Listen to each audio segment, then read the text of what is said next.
Welcome back once again in new session, and it is a rest of chapter 5 from CMR duties and responsibilities. So keep continue watching.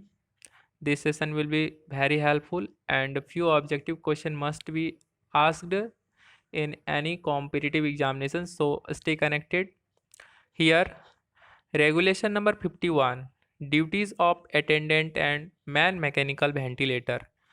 तो regulation के हिसाब से man mechanical ventilator को कौन कौन से duties दिए गए हैं तो उस पर हम लोग बारीकी से चर्चा करेंगे। मैन मैकेनिकल वेंटिलेटर का फर्स्ट ड्यूटी है कि मैनेजर के द्वारा जो भी उनको आदेश दिया गया हो उसी स्थिति में मतलब उसी रफ्तार में उसी स्पीड में हमारा एमएमवी को वो चलाते रहेंगे। ठीक है, उसमें कोई हस्तक्षेप नहीं करेंगे। दूसरा क्या कि कोई भी वाटर गॉज हो मतलब कि प्रेशर रीडिंग के लिए, और साथ ही साथ स्पीड इंडिकेटर का जहाँ बात हो तो उस पर वो हमेशा नज़र रखेंगे और प्रत्येक घंटा में एक बार उसकी जांच लेंगे और इसकी जांच का रिपोर्ट जो है कि फैन हाउस पे रखेंगे। ठीक है, किसी प्रकार का वो अनयूजुअल चेंज उन्हें मालूम होता है तो उस अनयूजुअल चेंज को अपने से ऊपर के मतलब कि सीनियर या सुपीरियर ऑफिशियल को वो खबर देंगे। ठीक है, नेक्स्ट जब बात इसमें हमारा है duties and response duties of attendant man mechanical ventilator का जब बात आता है तो ये हमारा यहाँ तक फिनिश है। न्यू इसमें बहुत सारे बारीकीज होंगे लेकिन हम बेसिकली वही सब मैंने पॉइंट्स को डील कर रहे हैं जो पॉइंट्स आपके एग्जामिनेशन पॉइंट ऑफ व्यू से इंपॉर्टेंट होने वाला है। चलिए देखते हैं रेगुलेशन नंबर 52। रेगुलेशन 52 हमारा है duties of lamp room in charge. तो रेगुलेशन के हिसाब से बहुत सारे वर्क इनको डिस्ट्रीब्यूट किए गए हैं लेकिन जो मुख्य रूप से हमारा बातें इसमें चर्चा होने वाली है वो क्या है कि लैम्प रूम इंचार्ज जो है कि फ्लेम सेफ्टी लैम्प के कोई भी क्रैक्ड या तो डिफेक्टिव पार्ट्स को रखेंगे नहीं, जिसमें से हमारा गॉज हो गया, ग्लास हो गया। ठीक है, नेक्स्ट जो बातें हैं क्या कि ड्यूटीज़ इनका जो असाइंड किया हो या तो ड्यूटीज़ बांटा गया हो वो मैनेजर या तो असिस्टेंट मैनेजर के द्वारा होता है और वो इनका पूरी तरह से पालन करता है। ठीक है, यहाँ पे मैनेजर और असिस्टेंट मैनेजर खास तौर पे फोकस करना है। ठीक है, नेक्स्ट जब बातें हम लोग रेगुलेशन आगे हम लोग देखते हैं रेगुलेशन नंबर 53। रेगुलेशन नंबर 53 में हमारा duties and responsibilities of surveyor है। ठीक है, तो सर्वेयर के बारे में यदि बात आता है तो सर्वेयर सबसे पहले की प्लान्स एंड सेक्शन जो भी वो बनाए हैं उसके लिए वो उनकी एक्यूरेसी के लिए वो फुल्ली रिस्पॉन्सिबल होते हैं। ठीक है, और काउंटर विथ इसमें हमारा मैनेजर भी रिस्पॉन्सिबल होते हैं क्योंकि मैनेजर हमारा काउंटर साइन करते हैं सर्वेयर के प्लान एंड सेक्शन पर। ठीक है, और इसका फुल फैक्ट्स जो है कि नोट किया जाएगा, सर्वेयर रिकॉर्ड करेंगे हमारा प्लान्स में कब जब हमारा कोई भी वर्किंग्स हो, माइन बाउंड्री वाटर लॉक्ड या तो डिसयूज्ड वर्किंग के नज़दीक पहुंचता है तो उस केस में फुल फैक्ट्स इसमें हमारा प्लान में नोटिफाई करेंगे, उसको रिप्रेजेंट करेंगे। ठीक है, नेक्स्ट हम लोग आगे बढ़ते हैं।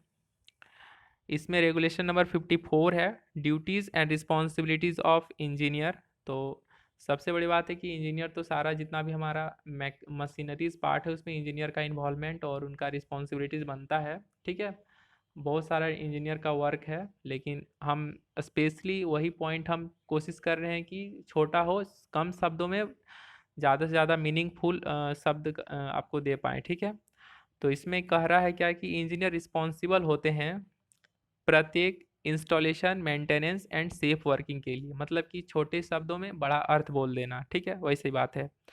तो इंजीनियर रिस्पॉन्सिबल होते हैं installation maintenance and safe working के लिए, कोई भी मशीनरीज के लिए या तो कोई भी यंत्र या साधन के लिए। ठीक है, अब यहाँ पे बोल रहा है कि हमेशा वो इंजीनियर प्रेजेंट होंगे किसके लिए ना, प्रत्येक ट्रायल रन के लिए। ठीक है, जब भी कोई चीज़ का हमारा इंस्टॉलेशन हो या तो उस एक जगह से दूसरे जगह में उसको प्लेसिंग करना हो तो उस केस में उसका ट्रायल रन किया जाता है और ट्रायल रन के दौरान इंजीनियर की मौजूदगी काफ़ी ज़रूरी होती है। ठीक है, तो यहाँ पे मतलब कि कहा गया है कि प्रत्येक ट्रायल रन पे इंजीनियर मौजूद होंगे। नेक्स्ट हमारा रेगुलेशन के हिसाब से जो बातें कही गई रेगुलेशन नंबर 55 है duties of winding engine man. ठीक है, तो वाइंडिंग इंजन मैन का रेगुलेशन नंबर 55 के से संबंधित रखता है। ठीक है, और इसमें क्या चीज़ बताया गया है कि वो हमारे रिपोर्ट इन राइटिंग इंजीनियर और कॉम्पिटेंट पर्सन्स को भेजेंगे। ठीक है, मतलब कोई भी रिपोर्ट राइटिंग में इंजीनियर या तो कॉम्पिटेंट पर्सन्स को भेजेंगे, मतलब कि वो जो भी वाइंडिंग को इंस्टॉल या तो होस्ट करने के दौरान, मतलब कि वाइंडिंग को ऑपरेट करने के दौरान जो भी चीज़ें वो मतलब कि जो कमियां उस वो पाते हैं उसका रिपोर्ट जो है कि इंजीनियर या तो कॉम्पिटेंट पर्सन्स को रिपोर्ट करेंगे, किसमें ना, राइटिंग फॉर्म में। ठीक है, इसके बाद बोल रहा है कि कोई भी डिफेक्ट यदि वो नोटिस करते हैं, या तो ब्रेक से हो या तो इंडिकेटर रॉप, है ना, तो वैसी चीज़ों को वो रिपोर्ट करेंगे इंजीनियर या कॉम्पिटेंट पर्सन्स को। और साथ ही साथ हमारा यहाँ पे बताया गया है कि मैन वाइंडिंग स्पीड जो है कि फिक्स्ड होता है मैनेजर के द्वारा। ये बात एक क्वेश्चंस यहाँ पे मोस्टली रह सकता है कि मतलब कि मैन वाइंडिंग के केस में जो उसका स्पीड होगा वो किन के द्वारा मतलब कि फिक्स क्या रहता है। तो speed of winding during the case of man winding हमारा मैनेजर के द्वारा फिक्स होता है, और ये अप्रूव्ड किया रहता है RIM के द्वारा। ठीक है, RIM इनको अप्रूव्ड करते हैं। ठीक है, मैन वाइंडिंग के केस में जो स्पीड फिक्स्ड होता है वो मैनेजर के द्वारा, और उसको अप्रूवल देते हैं हमारा RIM। ठीक है, ये बात ध्यान देना है। और एक बात जो काफ़ी इंपॉर्टेंट है, बोल रहा है कि अनक्लच्ड ड्रम को लोअर नहीं किया जाएगा। ठीक है, मतलब कभी भी किसी भी अवस्था में यदि हमारा ड्रम को लोअरिंग करना है तो उस केस में उसको अनक्लच्ड नहीं रखा जाएगा। ये बात काफ़ी खास तौर पर ध्यान में रखना है। ठीक है, मतलब when ever any drum is going downward then it should not be unclutched at any cost. Okay, now go to the next points here. Regulation number 56, duties of banksman and onsetter. This is very important part। ऑनसेटर और हमारा बैंक्समैन का जो duties है काफ़ी important बनता है इसमें, तो इस पे हम लोग चर्चा करेंगे। इसमें हम लोग देखते हैं क्या कि बैंक्समैन और ऑनसेटर कोई भी डिफेक्ट पाते हैं सिग्नलिंग से रिलेटेड, तो उसका रिपोर्ट यहाँ पे नहीं बताया गया कि इनको स्पेशली सुपीरियर ऑफिशियल को, ठीक है, अपने से ऊपर के पदाधिकारी को वो तुरंत खबर देंगे। ये बात ध्यान रखना है। ठीक है, मतलब कि रिपोर्ट टू सुपीरियर ऑफिशियल को खबर देंगे। इसके बाद हमारा आगे बताया गया है कि 2 hours और more stoppage not allowed person ride 1 complete trip and up and down. मतलब कि यहाँ पे कहा जा रहा है कि 2 घंटा से अधिक समय तक यदि हमारा वाइंडिंग स्टॉप कंडीशन में रहता है, रुका हुआ रहता है, तो उस केस में कोई भी व्यक्ति को हमारा वाइंडिंग में चढ़ने नहीं दिया जाएगा। और जब तक कि वो up and down trial run नहीं हो पाता है, जब तक एक बार up and down trial run complete नहीं होता है, तब तक किसी भी व्यक्ति को उसमें चढ़ने नहीं दिया जाएगा। ठीक है, इसके बाद बोला जा रहा है क्या, कोई भी इंटॉक्सिकेटिंग मटेरियल्स, साथ ही साथ मतलब कि इंटॉक्सिकेटेड पर्सन्स को अलाउ नहीं करेंगे अंडरग्राउंड में या बिलो ग्राउंड जाने के लिए। ठीक है, तो उनकी मनाही कौन करेंगे, बैंक्समैन। इस तरह से आगे की ओर मूव करते हुए हम लोग देखते हैं क्या, duties of haulage engine man या ड्यूटीज ऑफ हॉलेज अटेंडेंट। तो इसमें हम लोग देखते हैं कोई भी डिफेक्ट हमारा हॉलेज इंजन में नोटिस करता है तो इंजीनियर और कॉम्पिटेंट पर्सन्स को खबर देंगे। ठीक है, जैसा कि हमारा वाइंडिंग इंजन मैन का जो ड्यूटीज था उसी तरह का ये पहला है। ठीक है, जब भी उसे किसी प्रकार से ज़रूरत पड़े तो वो अपनी जगह को छोड़ने से पहले सिक्योर करेंगे कि ब्रेक सही हालत में लगा हुआ है कि नहीं। काफ़ी इंपॉर्टेंट है। कभी भी टब हमारा अप द ग्रेडियंट और इंक्लाइन में मूव करता हो तो स्टॉप ब्लॉक को काफ़ी बेहतरीन तरीके से लगाया जाएगा। ठीक है, स्टॉप ब्लॉक को फिक्स किया जाएगा। Stop block at the top of the incline होता है, बात ध्यान रखना है। ठीक है, फिर बोला जा रहा है क्या कि कभी भी हमारा ड्रैग, मतलब कि जब भी टब हमारा डाउनवर्ड मूवमेंट करेगा, ठीक है, तो उस केस में ड्रैग और बैक स्टे मौजूद रहेगा, मतलब कि टब के पीछे, ठीक है। और मतलब ये खास तौर पे ये पॉइंट काफ़ी इंपॉर्टेंट है कि जब भी हमारा टब टब जब भी हमारा नीचे मूव करता हो, ठीक है, डाउनवर्ड मूवमेंट लेता है, तो उस केस में ड्रैग या बैक स्टे उसमें निश्चित तौर पे लगा हुआ रहेगा, ठीक है, ये इंश्योर करेंगे वो। इसके बाद बोल रहा है कि टब यदि मोशन में है तो सेफ्टी कैच उसमें सही से सिक्योरली लगा हुआ हो, ठीक है।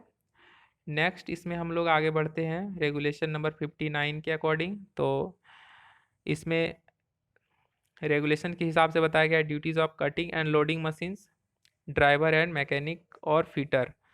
तो हमारा बोला जा रहा है क्या कि machine work on a gradient exceeding 1/5 contribution to prevent running back, ठीक है। तो सॉरी, कंट्रीब्यूशंस नहीं हुआ, मतलब कि यहाँ पे कंट्रीबैंड्स एक होता है, मतलब एप्लियंस होता है, ठीक है।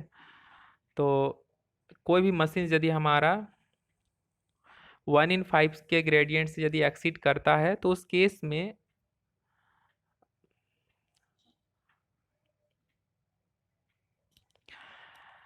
मतलब कि इस स्टेटमेंट से हमको ये क्लियर कर रहा है कि कोई भी मशीन यदि हमारा ग्रेडियंट 1/5 से यदि एक्सीड करे, ठीक है, तो उसको मतलब कि पीछे रनिंग बैक होने से रोकने के लिए हम लोग इफेक्टिव कंट्रीवेंस को फिट करते हैं। जैसे कि हमारा इसमें ड्रैग ड्रैग होता है, बैक स्टे होता है, ठीक है।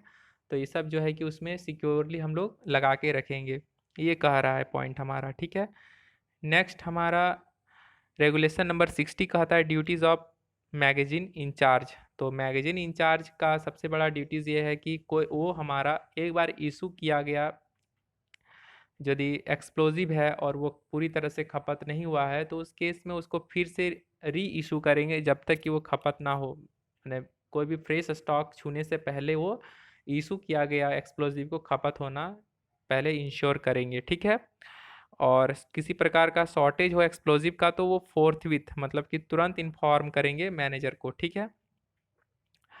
फोर्थ खबर करेंगे, ही cell forthwith inform to the manager for the shortage. Okay, now move to the next regulation number 61, duties of register keeper and attendance clerk, sorry attendant clerk mistake है यहाँ पर attendance clerk होगा।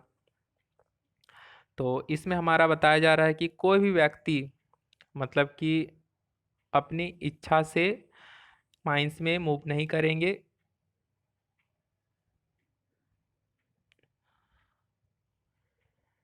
यदि कोई जबरन तरीके से माइंस में इन करने का कोशिश कर रहा है तो अटेंडेंस क्लर्क जो है कि मैनेजर को इन्फॉर्म करेंगे ऐसी बातों को, ठीक है। और यहाँ पे बातें बताई गई है कि यदि काम शुरू हो गया है और कोई भी हमारा ऑफिशियल्स या तो कॉम्पिटेंट पर्सन्स अपने अटेंडेंस को लगाने में फेल हो जाते हैं विदिन 2 आवर्स, यहाँ पे स्पेशली बताया गया कि 2 घंटे के अंदर यदि वो अपना हाजिरी लगाना भूल जाते हैं या तो किसी कारणवश से छूट जाता है उनका हाजिरी, तो वो क्या होता है कि वो रिपोर्ट करेंगे ऐसी माने घटना को मैनेजर या असिस्टेंट मैनेजर को या तो शिफ्ट इंचार्ज को, ठीक है। और इस तरह से हमारा रेगुलेशंस कंप्लीट हुआ। I hope you enjoyed this session. और इस तरह से सिमिलरली हम बाकी चैप्टर्स CMR के उसको हम लोग डिस्कस करेंगे। और इसमें मुख्य रूप से जो भी बिंदु आपके सामने लाया जा रहा है वो इम्पॉर्टेंट है और एग्जामिनेशन पॉइंट ऑफ व्यू से उससे सवाल बन सकते हैं, ठीक है।